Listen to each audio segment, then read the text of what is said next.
सबको जय मसीह की, प्रभु यीशु मसीह के नाम में प्रभु को एक और बार धन्यवाद देते हैं आज का दिन के लिए। प्रभु ने ये सुंदर मौका दिया। हम सब प्रभु के घराने, स्वर्गीय घराने के समान प्रभु ने हमको इकट्ठा होने में प्रभु सहायता किया। प्रभु का आभारी है। आइए हम आज का अध्ययन के लिए पढ़ेंगे इफिसियों की किताब, उसका 5 अध्याय, उसका 17 पद। बुक ऑफ इफिसियों की किताब 5 अध्याय, उसका हम पढ़ेंगे 16 पद।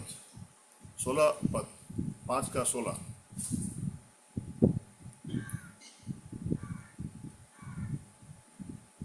इफिसियों की किताब 5 अध्याय 16 वचन। अवसर को बहुमूल्य समझो, क्योंकि दिन बुरे हैं। यहाँ पर पौलुस इफिसियों के मंडली को लिखते हुए कहता है कि अवसर को बहुमूल्य समझो, क्योंकि दिन बुरे हैं। यहाँ पर दो बात पौलुस हमें देता है समझने के लिए।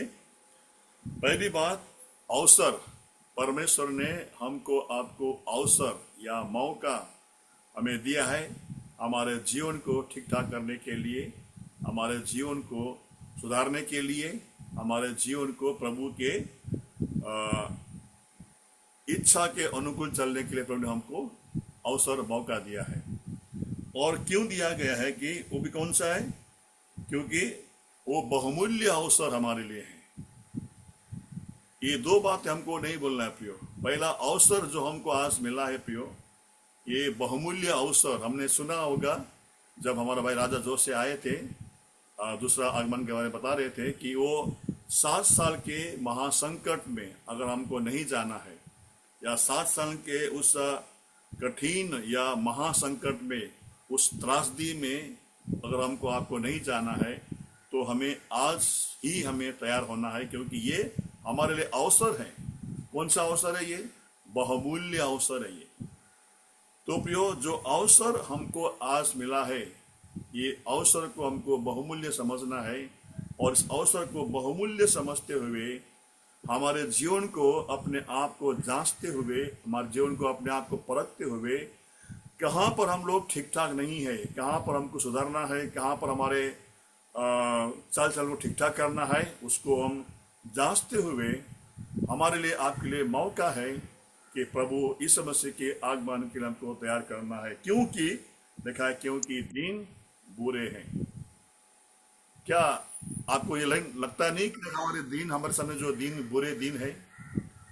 क्योंकि यहाँ पर देखिए, इसीलिए हमारे सामने दिन बहुत ही बुरे हैं और हमारे लिए मौका है, विश्वासियों के लिए या अविश्वासियों के लिए, जो प्रभु को नहीं जानते उनके लिए मौका है प्रभु को ग्रहण करने के लिए। जो प्रभु यीशु मसीह को नहीं जानते हैं, प्रभु यीशु मसीह के कलवरी क्रूस में जो हमारे सारे संसार के पापियों के लिए प्रभु यीशु मसीह ने प्रायश्चित किया, हमारे लिए प्रभु यीशु मसीह ने लहू बहाया।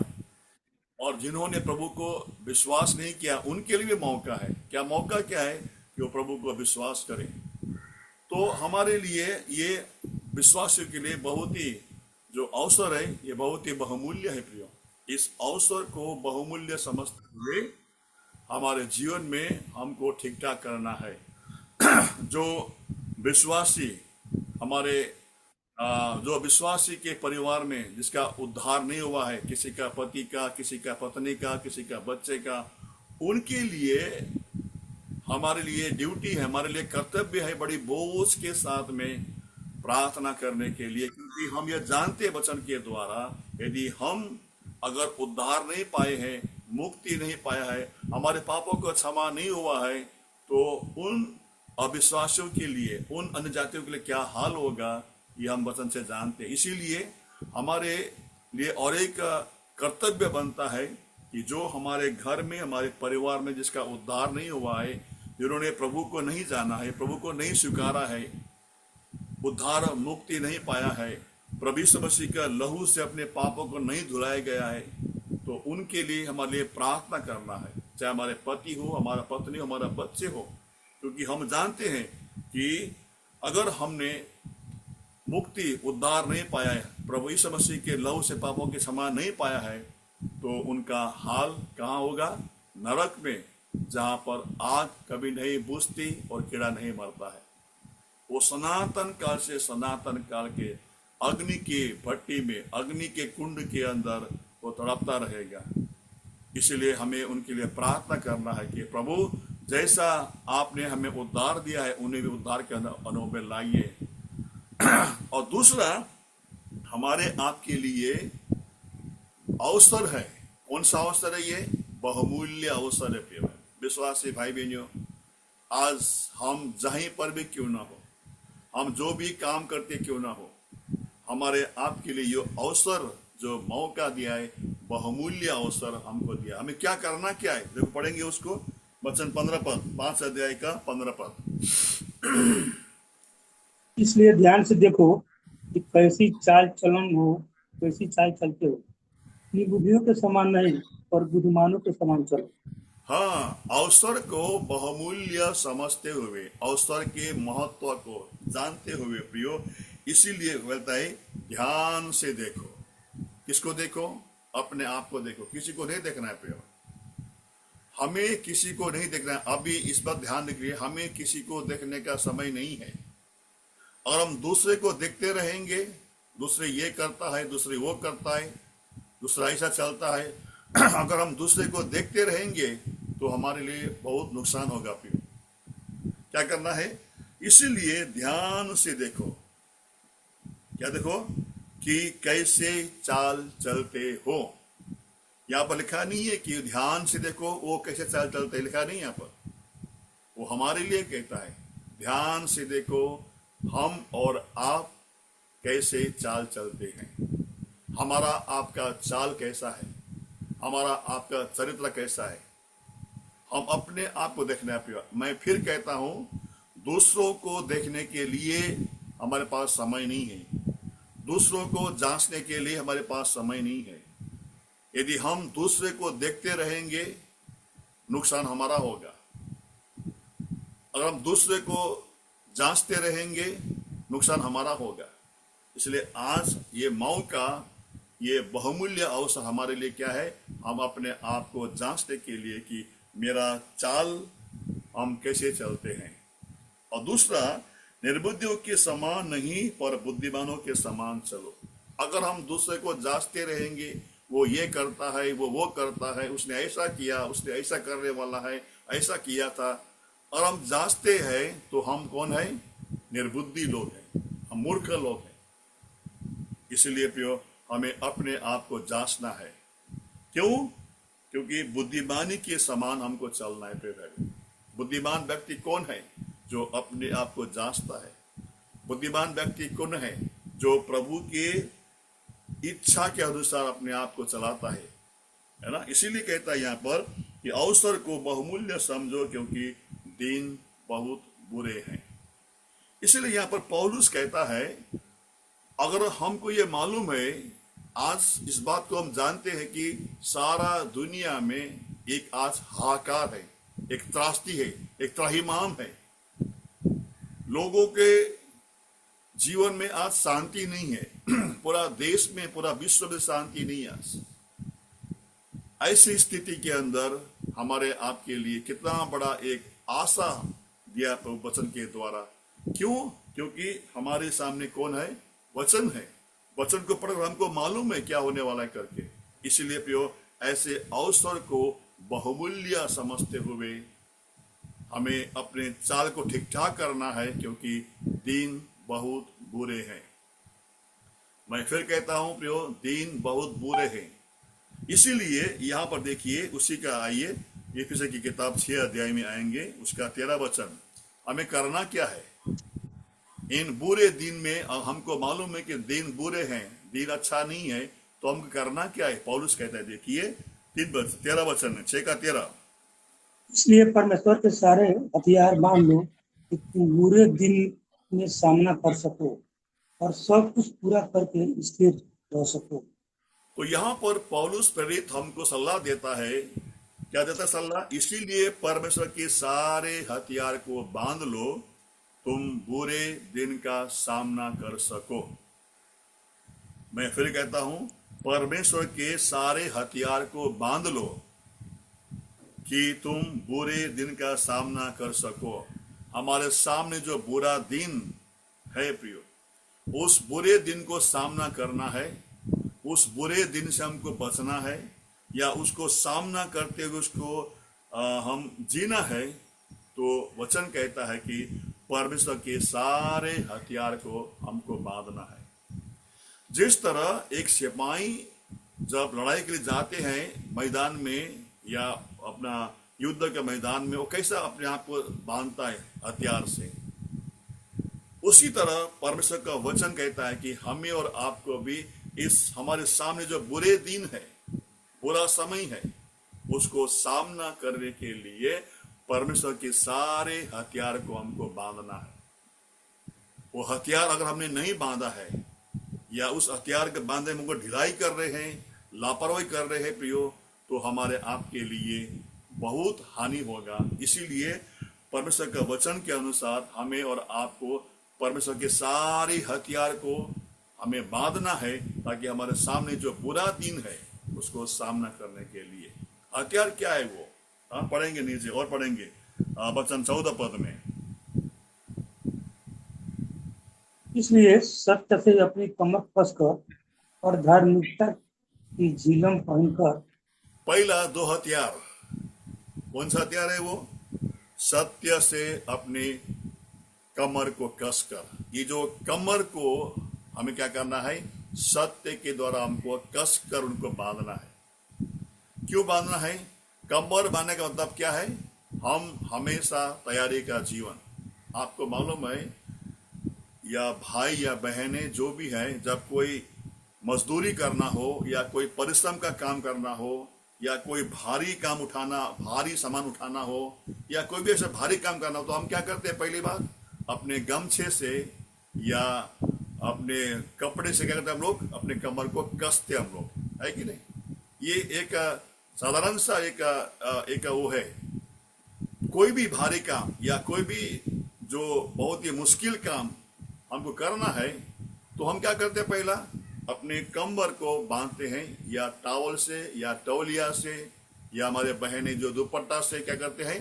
उसको कस के बांधते हैं। मतलब क्या है? अभी मैं ये भारी काम करने के लिए या मुश्किल काम करने के लिए भी मैं तैयार हूं। मैं तो सबसे पहली बात क्या करना है प्रियो? इन दिनों में बुरा दिन का सामना करने के लिए हमारी कमर को क्या करना है? सत्य के द्वारा अपने कमर को कसना है। वो सत्य क्या मालूम आपको? पढ़ेंगे, उसमें पढ़ेंगे सत्य क्या है। भजन की किताब 119 अध्याय उसका 43 पद, भजन संहिता 119 का 43 पद। वो सत्य के द्वारा हमारी कमर को बांधना है प्रियो, इस बुरे दिन का सामना करने के लिए। भजन 119 का 43। मुझे अपने सत्य वचन कहने से न रोक, क्योंकि मेरी आशा तेरे नियमों पर है। हाँ, एक बार फिर पढ़िए भाई, जोर से पढ़िए, आपका आवाज बराबर नहीं आ रहा है। मुझे अपने सत्य वचन कहने से न रोक, क्योंकि मेरी आशा तेरे नियमों पर है। हाँ, मुझे अपने सत्य वचन कहने से न रोक, क्योंकि मेरा आशा तेरी नियमों पर है। सत्य क्या है? वचन है। तो प्रियो, इस बुरे दिन का सामना करने के लिए पहली बात हमारे और हम और आपको वचन के द्वारा हमारी कमर को कस के रहना है। मतलब इसका मतलब क्या है? हमें और आपको वचन को प्रतिदिन मनन करना है, वचन को ध्यानमन करना है, वचन को याद करना है, वचन को चलना है। हाँ, इन बुरे दिन का सामना करने के लिए। दूसरा हमने क्या पढ़ा एफिसी की किताब में? इसीलिए सत्य से अपनी कमर को बांध कर कस कर धार्मिकता का झिलम को पहना है। झिलम क्या पहनते हैं लड़ाई में मालूम आपको? झिलम पहनता है, छाती या पहनता है झिलम, है ना? ऐसा ये झिलम ऐसा रहता है, तो झिलम यहाँ पहनते हैं। क्यों पहनते हैं? क्योंकि ये जो हमारा जो चेस्ट है, छाती है, वहां पर सब है, यहाँ पर हार्ट है, लंग्स है, सब कुछ यहाँ पर है। तो हमारा छाती को रक्षा करने के लिए लड़ाई में जाने वाले सिपाही क्या करता है? यहाँ पर झिलम पहनते हैं। झिलम कैसा होता है? पूरा जो लोखंड का एकदम पूरा ऐसा रहता है, इतना इतना ज्यादा रहता है, वो दुश्मन का गोली या दुश्मन का तलवार का वार इसमें नहीं लगता है, अपने छाती को रक्षा करने के लिए। तो यहाँ पर वचन कहता है कि प्रियो, कि हमें और आपको भी धार्मिकता का झिलम को यहाँ पर पहनना है। हमारे सामने जो बुरा दिन है उसको सामना करने के लिए हमें और आपको धार्मिकता का झिलम को यहाँ पर पहनना है, ये हमारी छाती को रक्षा करने के लिए। ये धार्मिकता का झिलम क्या है वो पढ़ेंगे। देखो, इब्रानी की किताब 5 अध्याय उसका 13 पद, इब्रानी 5 का 13। जल्दी कोई पढ़े, फटाफट पढ़े, जिसको मिलता है पढ़िए टाइम बताने के लिए। इब्रानी की किताब 5 अध्याय 13 वचन, धार्मिकता का झिलम को हमें पहनना है इस बुरा दिन का सामना करने के लिए। क्योंकि दूध पीने वाले बच्चे को तो धर्म के वचन की पहचान नहीं होती, क्योंकि वह बालक है। हाँ, धर्म एक बार फिर पढ़ेंगे बेटा, मैं ध्यान, आपका आवाज बराबर नहीं आ रहा कभी कभी। क्योंकि दूध पीने वाले बच्चे को तो धर्म के वचन की पहचान नहीं होती, हाँ, क्योंकि वह बालक है। धर्म क्या है? वचन है। सो हमारे आपके लिए जो वचन का जो झिलम यहाँ पर क्या करना है, हमको पहनना है प्रिय भाई बहन। अगर हमने वचन हमारे अंदर नहीं है, अगर हमारे अंदर ये झिलम को नहीं पहनना है, शैतान हमारे क्या करेंगे, हमको अटैक करेंगे और हमारे आत्मिक जीवन को नष्ट करेंगे। इसलिए दूसरा हथियार है धार्मिकता का झिलम। ये झिलम क्या है? वचन है। तो पहला सत्य से अपनी कमर को कस के रहना है, और दूसरा हमारे धार्मिकता के झिलम को हमको पहनना है। तीसरा क्या है? देखिए अपना पाठ पे आएंगे 6 अध्याय, इफिसियों की किताब 6 अध्याय उसका 15 वचन, 15। इफिसियों की किताब 6 अध्याय 15 वचन। अपना पाठ में हाथ रखे, अपना पाठ पे हाथ रखे। और पाँव में मेल के सुसमाचार की तैयारी की जूती पहनकर। और पाँव में मेल की सुसमाचार का तैयारी का जूता। पाँव में क्या पहनना है? जूता पहनना। अब मालूम है आपको जूता क्यों पहनते हैं? हम जूता पहन के हम लेस को टाइट बांधते हैं। क्यों बांधते हैं? ताकि चलने में कोई तकलीफ ना हो, चलने में कोई मुश्किलात ना हो, ताकि हम जल्दी चल सके करके हम जूता को पहन के हमको लेस को बांधते हैं। तो यहाँ पर कहता है कि धार्मिकता का झिलम के बाद में यहाँ पर कहता है कि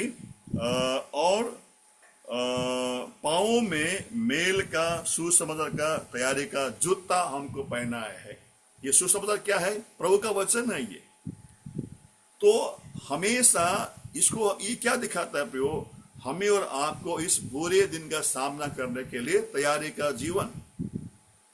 वचन के वो सुसमाचार का जूता वो पहनकर हमको क्या करना है? तैयार रहना है। मान लीजिए आप ट्रेन में आ रहे हो, ठीक है ना, लोकल ट्रेन में आप यात्रा कर रहे हो, बम्बई में यात्रा कर रहे हो।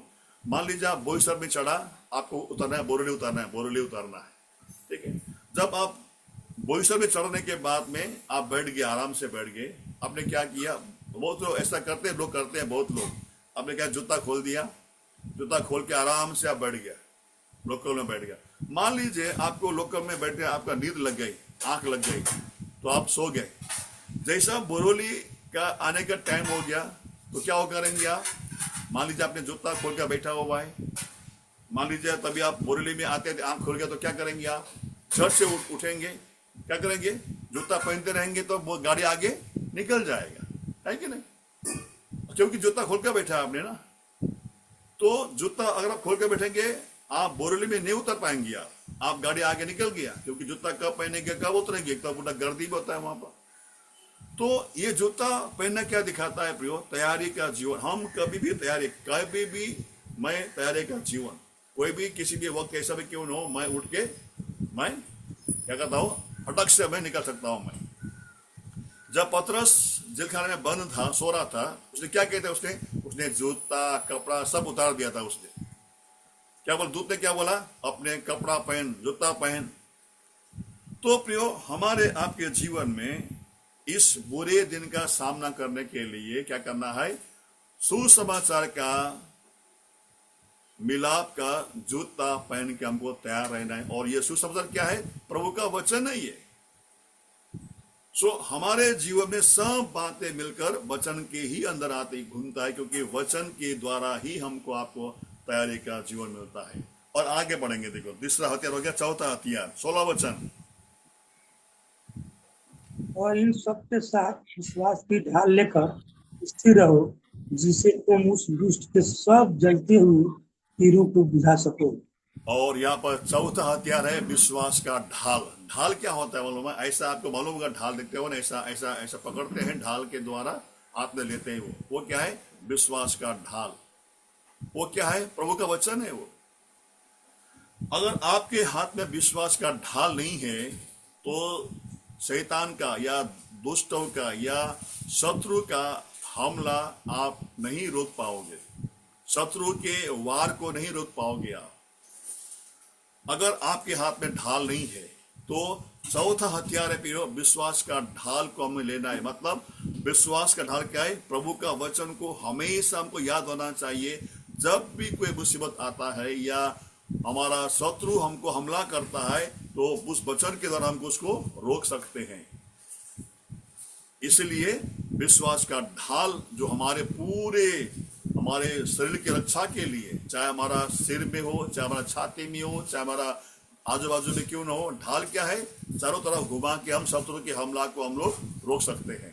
इसलिए विश्वास का ढाल मतलब क्या? आपको हमको वचन की जानकारी होना चाहिए, आपको हमको वचन का मालूमात होना चाहिए, आपको हमको वचन हमारे हृदय में होना चाहिए। अगर आपको वचन मालूम नहीं है, वचन जानते नहीं है, वचन पढ़ते नहीं है, वचन सुनते नहीं है, तो प्रियो हम और आप शत्रु की हमले को रोक नहीं पाएंगे, शत्रु की वार को रोक नहीं पाएंगे और हम हार जाएंगे। इसलिए विश्वास का ढाल भी क्या है? वचन है। देखो उसको पढ़े के जानने के लिए विश्वास का ढाल भी क्या है? वचन है ना। आगे बढ़ेंगे भाई, आगे 17 वचन। और उद्धार का टोप और आत्मा का तलवार और परमेश्वर का वचन है, ले लो। और क्या है? तो अब हथियार क्या है? और दूसरा उद्धार का टोप। टोप कहाँ पहनते हैं? हमारे सर के ऊपर, हमारे सर पे मार न लगे, हमारे सर पे चोट न लगे, शत्रु का वार न लगे, तो हम क्या करते हैं? टोप पहनते। आपको देखा होगा हमारे पिताजी जब फौजी में थे, मुझे अभी भी मालूम है, वो एक टोप, उनका टोपी लेके आया था। वो टोपी हम पहनते थे ना, वो उठा सिर उठा नहीं था, इतना जाड़ा ना, लोखंड का टोप है ना, इतना जाड़ा। तो वो टोप पहन के उस समय हम छोटे बच्चे थे हम लोग, तो पिताजी ने वो टोप लेके आया था ना, टोपी लेके आया था, हमने ऐसा पहना तो इतना भारी, क्योंकि इतना जाड़ा लोखंड का वो टोप होता है, वो टोपी होता है, वो ऐसा वो लोग पहन के लड़ाई में जाते हैं। तो ये टोप क्या करने के लिए? उद्धार का टोप हमारे आपके मस्तक की रक्षा के लिए, हमारे आपके सर की रक्षा के लिए हमको टोप पहना है। उद्धार का टोप भी क्या है? ये वचन है। तो प्रियो हमें और आपको उद्धार का टोप हमारे सिर की रक्षा के लिए हमको पहनना है। और आगे क्या है? दोधारी तलवार, वो क्या है? वचन है। तो हम और आप विश्वासियों के लिए इन बुरे दिन का सामना करने के लिए वचन को ध्यानमन करना है, वचन को अध्ययन करना है, वचन को सुनना है, और सबसे बड़ी बात है वचन को हमारे हृदय में रखना है। प्रिय भाई बहनों, यदि आज हम और आप वचन को नहीं जानते हैं या वचन को मालूमात नहीं है या उसके अनुभव में नहीं है, तो प्रियो आज हम इन बुरे दिन का सामना नहीं कर पाएंगे। यहाँ पर हमने देखा कि पहला हमने देखा यहाँ पर कि कमर को कसना है और झिलम को छाती में पहनना है और पाँव में जूते पहनना है और विश्वास का ढाल को लेना है और उद्धार का टोप को पहनना है। और क्या देखा? हमें तलवार को लेना है। अभी आप ये हथियार देखा हमने ना, हमारे सिर पे है, हमारे छाती पे है, हमारा पैर में है, हमारा हाथ में है, एक जगह खाली है। वो क्या है मालूम आपको? वो पीछे कोई हथियार नहीं है, पीछे पूरा हमारा क्या है? खाली है। और शैतान हमेशा पीछे से वार करता है हमारे जीवन में। इसलिए भी हमको बहुत ही सतर्क रहना है ना। इसीलिए यहाँ पर कहता है कि अपना पाठ में फिर पढ़ेंगे, इफिसियों की किताब 5 अध्याय 16 वचन। अवसर को बहुमूल्य समझो, क्योंकि दिन बहुत बुरे हैं। प्रिय भाई, हमारे आपके सामने नहीं, पूरा विश्व के सामने आज दिन बहुत बुरे हैं। लेकिन हमारे लिए एक अच्छी बात है।